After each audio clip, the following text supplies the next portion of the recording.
नमस्कार दोस्तों, आपका स्वागत है आइकॉनिक स्टडीज पर। दोस्तों, आज के वीडियो में हम देखने वाले हैं मिक्स जीके के टॉप 40 क्वेश्चन आंसर को, जो कि आपके आने वाले सभी एग्जाम के पॉइंट ऑफ व्यू से काफी ज्यादा महत्वपूर्ण रहने वाले हैं। दोस्तों, शुरू करते हैं आज के हमारे पहले और बेहद ही शानदार क्वेश्चन के साथ।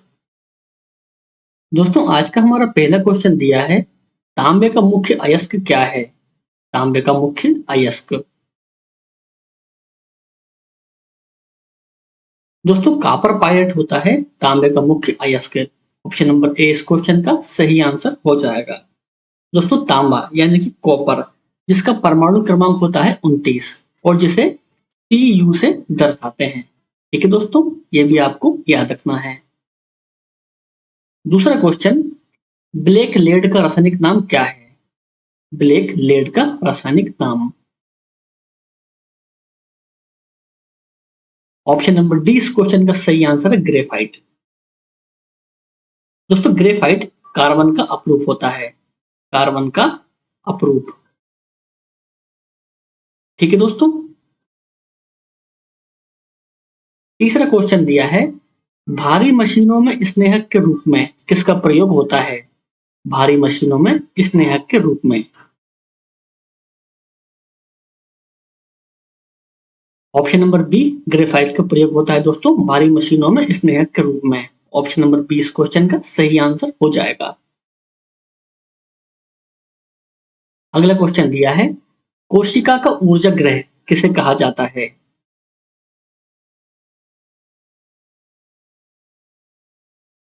ऑप्शन नंबर सी माइट्रोकांड्रिया को कहा जाता है दोस्तों कोशिका का ऊर्जा ग्रह। दोस्तों, इसकी खोज की थी अल्टमैन ने। अल्टमैन ने। ठीक है दोस्तों।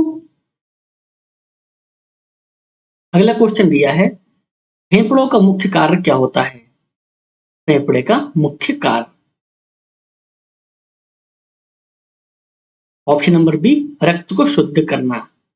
दोस्तों, किडनी का भी कार्य होता है रक्त को शुद्ध करने का, ये भी आपको याद रखना है। मास्टर ग्रंथि कौन कहलाती है? मास्टर ग्रंथि। दोस्तों, पीयूष ग्रंथि कहलाती है मास्टर ग्रंथि, जो कि मस्तिष्क में पाई जाती है।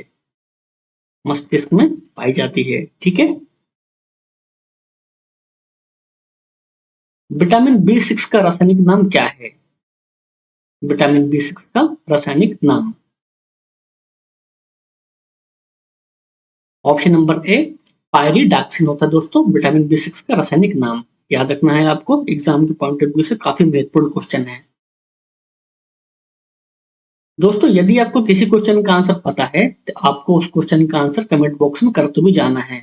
ठीक है। 8 क्वेश्चन, भारत में इंटरनेट की शुरुआत कब हुई थी? भारत में इंटरनेट की शुरुआत।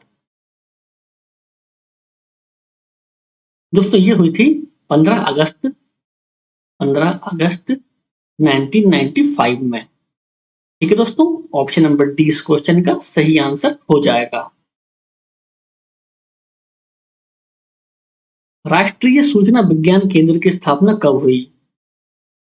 सूचना विज्ञान केंद्र की स्थापना। काफी अच्छा क्वेश्चन दोस्तों।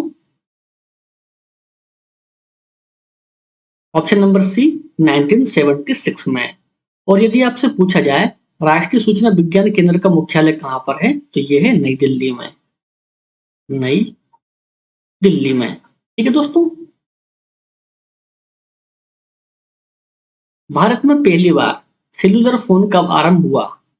Cellular phone.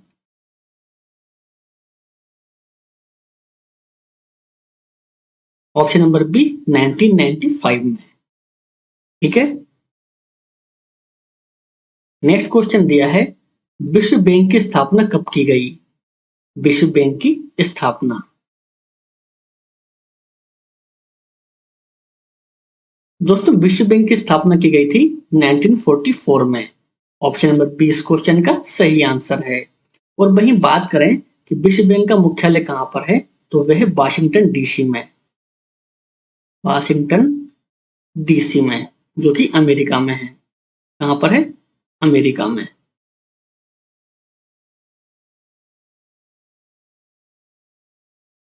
बोकारो इस्पात कारखाना किस पंचवर्षीय योजना के काल में स्थापित हुआ? बोकारो इस्पात कारखाना दोस्तों किस पंचवर्षीय योजना में? ऑप्शन नंबर है तीसरी पंचवर्षीय योजना में। और यदि आपसे पूछा जाए कि तीसरी पंचवर्षीय योजना का कार्यकाल क्या था, तो दोस्तों ये था 1961 से लेकर 1966 तक। ठीक है।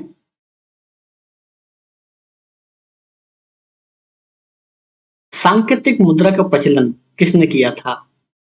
सांकेतिक मुद्रा का प्रचलन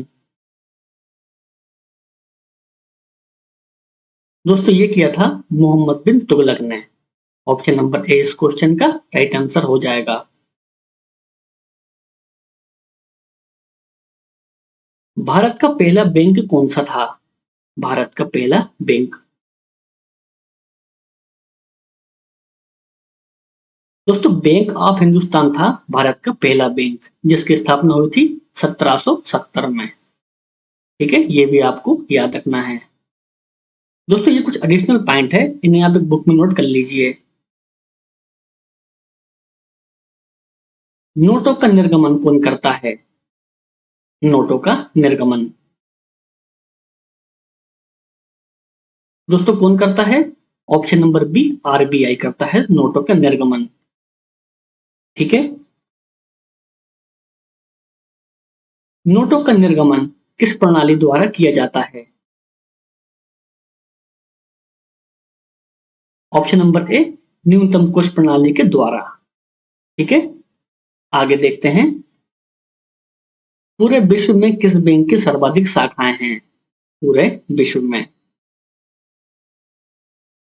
दोस्तों एसबीआई की सर्वाधिक शाखाएं हैं पूरे विश्व में। एसबीआई यानी कि स्टेट बैंक ऑफ इंडिया, जिसकी स्थापना हुई थी 1955 में। और यदि क्वेश्चन पूछा जाए कि एसबीआई का पूरा नाम क्या है, तो दोस्तों क्या होता है? Imperial bank.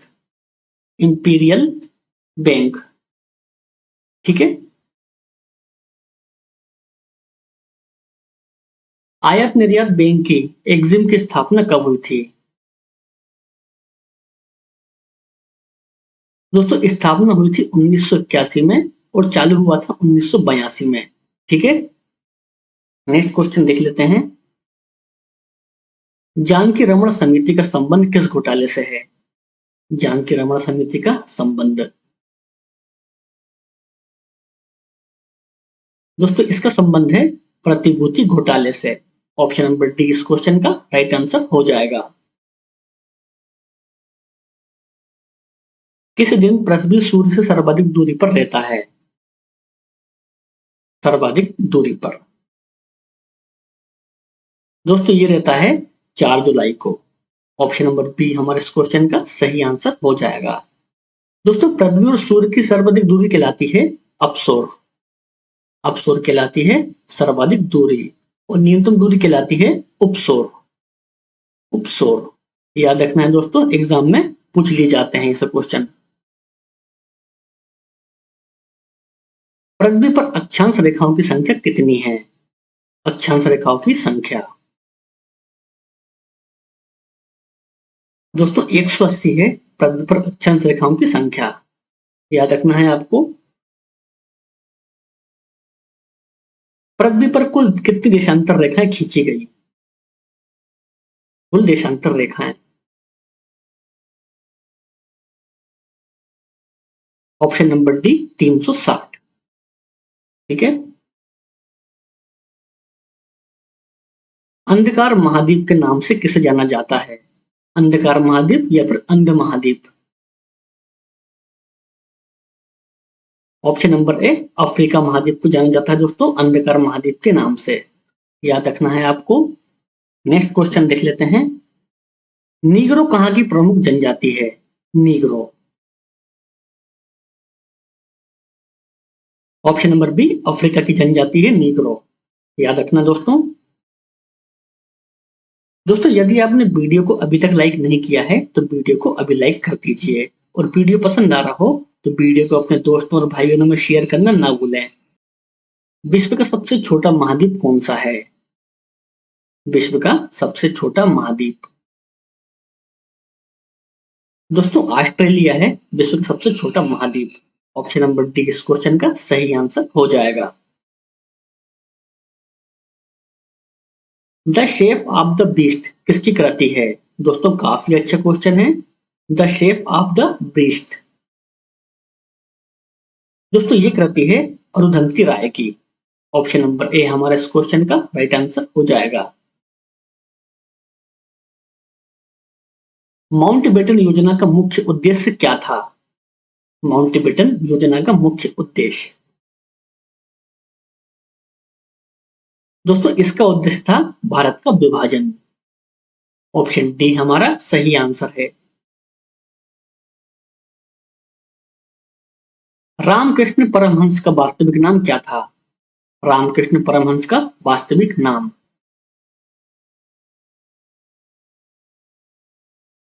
Option number D Gadadhar Chattopadhyay इनका वास्तविक नाम था।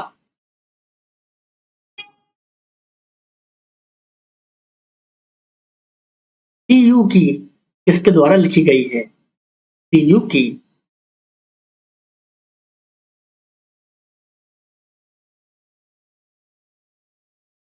दोस्तों हेनसांग के द्वारा लिखी गई है सीयू की। और दोस्तों हेनसांग है ना, हर्षवर्धन के शासनकाल में भारत भ्रमण पर आया था। हर्षवर्धन के शासन काल में, ठीक है।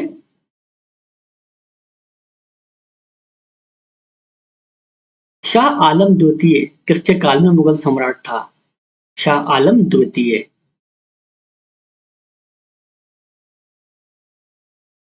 Option number C Robert Clive के शासन काल में। द्वैत शासन व्यवस्था को कब समाप्त किया गया? द्वैत शासन व्यवस्था को कब समाप्त किया गया था? ऑप्शन नंबर ए 1772 में समाप्त किया गया। दोस्तों पुरंदर की संधि कब हुई थी? पुरंदर की संधि, दोस्तों पुरंदर की संधि हुई थी 1665 में। ये हुई थी जय सिंह प्रथम और छत्रपति शिवाजी महाराज के बीच में, ठीक है दोस्तों। अगला क्वेश्चन देख लेते हैं। मुगल काल का अंतिम शक्तिशाली सम्राट कौन था? अंतिम शक्तिशाली सम्राट, दोस्तों औरंगजेब था अंतिम शक्तिशाली सम्राट। और वही बात करें मुगल काल का अंतिम सम्राट कौन था, तो वो था बहादुर शाह जफर। लेकिन इस क्वेश्चन का सही आंसर रहेगा ऑप्शन नंबर बी। शून्यवाद का विकास किस दार्शनिक द्वारा किया गया? शून्यवाद का विकास, दोस्तों शून्यवाद का विकास किया गया था नागार्जुन के द्वारा। ऑप्शन नंबर ए इस क्वेश्चन का राइट आंसर हो जाएगा। समुद्रगुप्त को भारत का नेपोलियन किसने कहा था? दोस्तों बी ए स्मिथ ने कहा था समुद्रगुप्त को भारत का नेपोलियन। ऑप्शन नंबर बी इस क्वेश्चन का राइट आंसर है। हिजरी संबंध कब प्रारंभ हुआ? हिजरी संबंध, दोस्तों कब शुरू हुआ था? 622 में।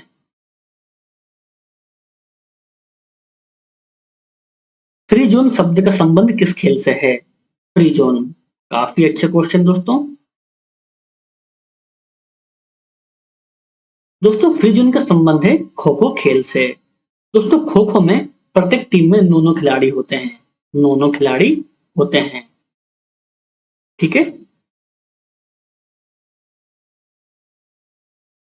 अनवरत योजनाओं को और किस नाम से जाना जाता है? अनवरत योजना को, दोस्तों अनवरत योजना को जाना जाता है रोलिंग योजना के भी नाम से, ठीक है। विश्व पर्यावरण दिवस कब मनाया जाता है? विश्व पर्यावरण दिवस,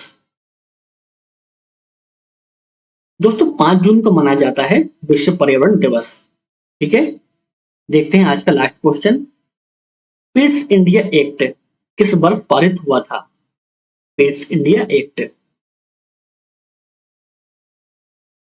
दोस्तों 1784 में पारित हुआ था Pitt's India act. Option number A हमारे इस क्वेश्चन का सही आंसर हो जाएगा। दोस्तों आज का वीडियो आपको कैसा लगा हमें कमेंट में जरूर बताएं और वीडियो पसंद आया हो तो वीडियो को लाइक करना है और यदि आप चैनल पर नए हैं तो चैनल को सब्सक्राइब करना है। मिलते हैं हम नेक्स्ट वीडियो में। जय हिंद जय भारत।